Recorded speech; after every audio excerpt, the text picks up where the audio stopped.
Hey there, this is Dr. Nick Good here from SuccessUltraNow.com, joined by our very special guest and dear friend David Wilcock here in the Hawaiian Islands. Here, let's do a secret Masonic handshake.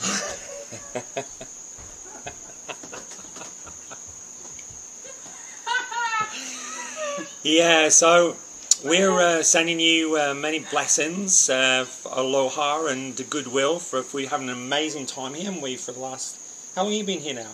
Long enough. It's enough. Hot and I'm sticky and I'm ready to go. He's going to South America. It's too hot here for him.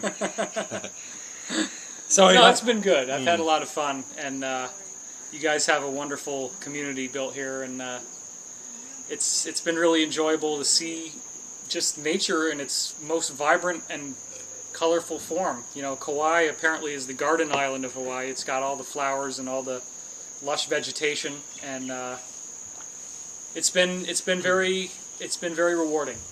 So thank you for opening this community to me. I really appreciate that. Oh, you're so welcome, mate. You're part of the family. We love you. Superhero headquarters over here. What a superhero, David Wilcock. So we're talking about solutions to challenges in the world, as we always are at Success Ultra Now. And one of the things I love about you that sets you apart from just about everybody in the field that you're in is just that you're presenting... How cute I am, you mean? Yeah, yeah, definitely. There's the whole kind of gay subculture here you should find out about. What a gay day. Yeah. So... No, of course it's all heteros. I'm strictly speaking off the record here. They know. Success Ultra Now. Huh? Yeah. Okay, right on. They know there's no hanky-panky at Superhero HQ. Nobody's ever taken their clothes off. There's nothing untoward has ever happened. That's right. So, bro, Soul-utions, we're calling it at Success Ultra Now, Soul-utions. And that was the name of our event, wasn't it? The dance Soul-ution. It was. Yeah. And that was really cool. We had a lot of fun doing that. Yeah, that was so awesome. We had musical accompaniment throughout my entire talk from the beginning to the end. And I've never actually done that, where I've had musicians that just improvised with me through the entire time that I did the lecture. And I thought that it went really well. And the audience was blown away. Apparently we've created quite a buzz on the island now as a result of that. Absolutely, yeah. And we actually had dance breaks as well, didn't we? Not only music, there was like full-on dancing going on as well. People really liked that. They really did. Yeah. So...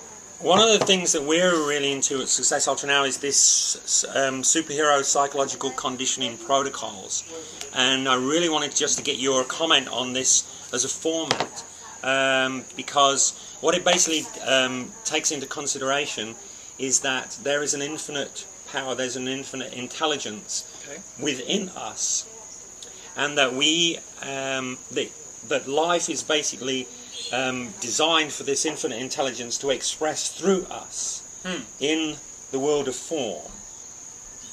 And the world of form merely reflects back to the intelligence, us, that it's coming through, the sort of the feedback from how we are inside. So we're following on from Carl Jung's observations that the whole world is a reflection of the psyche, basically. Yeah, I absolutely agree. Okay. So, as we look out on the world and we see these troubled times and the challenges that people are facing, we find it in our programs that it's a good idea to look within and change something within, deep within the psyche, that's showing up in the world in these disharmonious situations. Sure. The healing of the self is related to the healing of the collective. That's how it works. Yeah. So we go into this subject here in deep discussion with this program called SUNPOP, and it's really a discussion about what the psyche is, and how to dissolve the distortions in the psyche, or the negative vibrations in the psyche, or however you want to call it, the toxicity in the psyche. And so I wanted to just talk a little bit about that and get your input on that. Okay. And so, basically, what we consider the psyche to be is another word for the soul. We call it soul consciousness, and within that soul, there are so many recordings. It's like the ultimate microchip in our terminology. And within that microchip, it's immensely sensitive and absorbs the vibrations of its experience, and indeed the experience of because the soul's like a seed, the experience of where it came from, i.e. the ancestors, the ancestral lineage. So we have the vibrations, the karma of the ancestors in a vibratory pattern in the psyche. And as this infinite power flows through the psyche, it moves through these distortions and projects onto the screen of life something that is distorted and disharmonic. And so we take the responsibility to dissolve that by going into the psyche through deep relaxation into delta wave consciousness, but being lucid when we're in there, i.e. the sort of quintessential shamanic inner journey, or the hero's inner journey into the darkness of his own unconscious and subconscious, and actually stay awake and bring in the power of prayer and forgiveness and pure compassion into those deep, deep, deep inner realms where we meet very specific archetypes. These archetypes are the wounded child, the victim, the prostitute, and the saboteur. And we basically meet these in our imagination, in our own psyche, and literally say, I'm sorry, please forgive me, I love you, thank you, thank you, thank you, thank you. And use the power of Ho'oponopono to allow the infinite power of love flow from deep within us into this archetypal pattern within us, and dissolve it from the inside out, so our lives reflect more and more and more harmony. That sounds good. Wonderful. Well, let's just wrap it up there, right? Thank you very much. No, I'm just kidding. No, don't touch it, mate.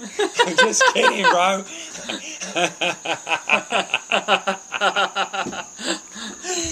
Yeah. So what we found is that there's a necessity to repeat. This has to be done for a minimum of 21 days, where you go deeply into deep relaxation, and you forgive yourself deeply in this way for 21 days in a row. That kind of has that, it actually does the job. I've heard that it takes 21 days to change a habit. Sure. That kind of thing, to instill a new one. A lot of people have a psychological partition that holds them back from contacting their higher self. And I do very much agree with you that there are archetypes that are very common and maladaptive that represent the primary stumbling blocks that people have to move through before they can get to a state of higher consciousness. And so, what would you say archetypes actually were, though? Well, how would you define that?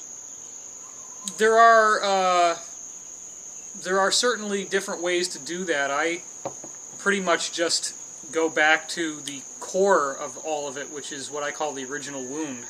Because you can cluster it all down to the idea that we feel that God has abandoned us, or whatever we think God is. Now, most people who have kind of become atheists, they don't really identify it as God.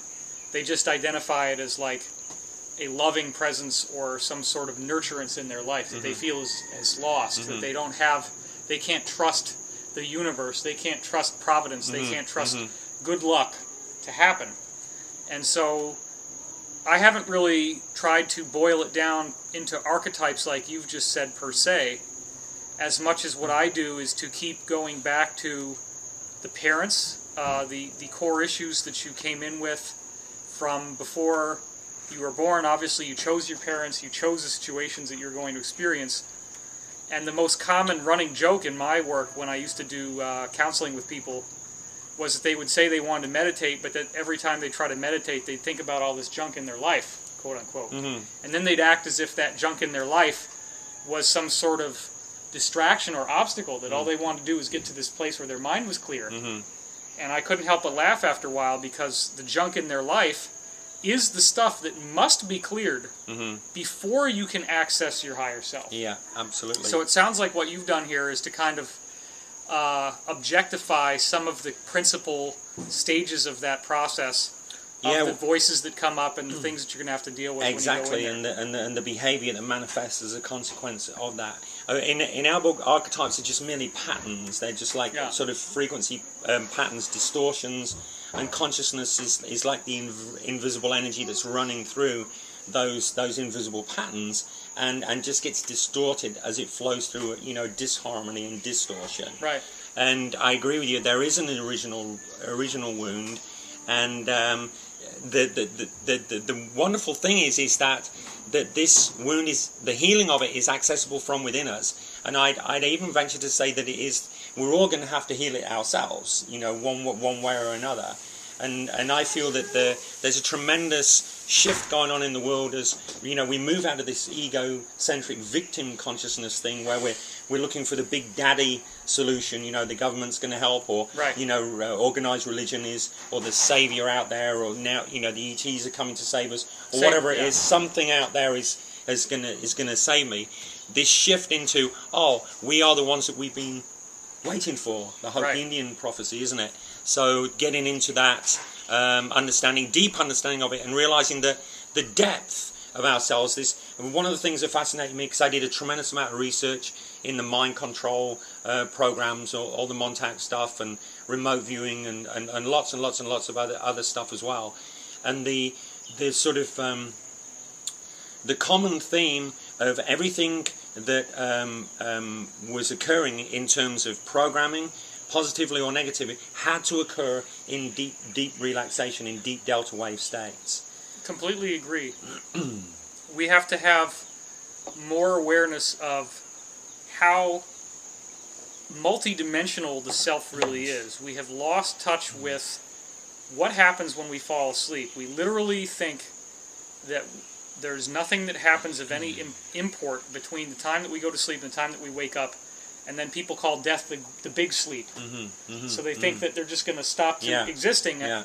In my book 2012 Enigma, I talk about how it's a common perception that when you fall asleep that nothing of any value happens, and you basically just glue the two halves together. You glue together the time you go to sleep at night with the time you get up in the morning, and you don't remember anything that happens in between, and therefore it seems like you don't exist. Yeah. And in fact, there are a variety of non-ordinary states of consciousness that you go through in the process of going from sleeping to waking. And most people rush through them very quickly. Yeah, you're a great advocate of waking up very, very slowly, aren't you? Yeah, and recording your dreams as well. Oh, it makes a huge difference. Yeah. It really helps train your psychic function, because you either remember it or you don't. There's no inventing a dream. You either remember specific details or not. Yeah. Well, this detail that we're talking about here is absolutely a key factor in the personal development equation. If you're really interested in accessing your inner potential, you have to learn to stay awake in extremely deeply relaxed states of being. That's true. Because this is the shamanic, absolutely the shamanic perspective as well. And this is lucid dreaming, and this is where the shamans would slip out of the physical world and be fully awake and conscious in these other dimensions of being. True. And this degree of sensitivity and precision in terms of how we manage our own psyches is something that really isn't taught in mainstream society whatsoever, is it? Definitely not. You know, we are led to believe that there is nothing of value in dreams. The scientific perspective, if you ever even get one, is basically that dreams are just a rehashing of experiences that you have during the day, so as to take short-term memories and process them as long-term memories. That's about as far as science has taken dreaming. But if you consider my business, which was from 1998 to 2005, I processed 500 clients where I would dream a dream about them, not knowing anything about them except their name, and yet the dream would have so much stunning, accurate detail about their issue that they would literally burst into tears. It was about 40% of the clients, I'd say, on the average, would have some sort of sobbing or crying because the dream would nail them so precisely. And the other thing that's a very interesting phenomenon about this was that I didn't have these dreams where I said, oh, there's that person that I'm going to be doing a reading for, and there's them going through their issue. I literally had a holographic experience of going into their psyche and living their process as if it was my process, which was then interpreted through my own subconscious symbol set. So I might be back in high school. I might see people I recognized from high school. I might see my parents. I might see friends that I had 20 years ago. But because I understand the symbolic value of my parents, of my high school, of the friend I had 20 years ago, I'm able to interpret what's going on. And so there is actually a blending between the other person's mind and their psyche and my mind and psyche. which ultimately gets back to the idea of cracking that egg of individuality so that we see that there's only one of us here. Wonderful. And mind is shared amongst us all. That's amazing. That's fabulous. So this is really a very exciting domain, this lucid dream, and understanding the significance of symbol in dream state. And of course, you know, when we're talking about indigenous cultures, the Aboriginals, you know, their great statement about the dream time is actually more real of you know, what reality is actually supposed to be like, than this materialistic, concrete, very clearly defined, extremely limited world that we're into at the moment, and most of us are kind of trapped in one way or another.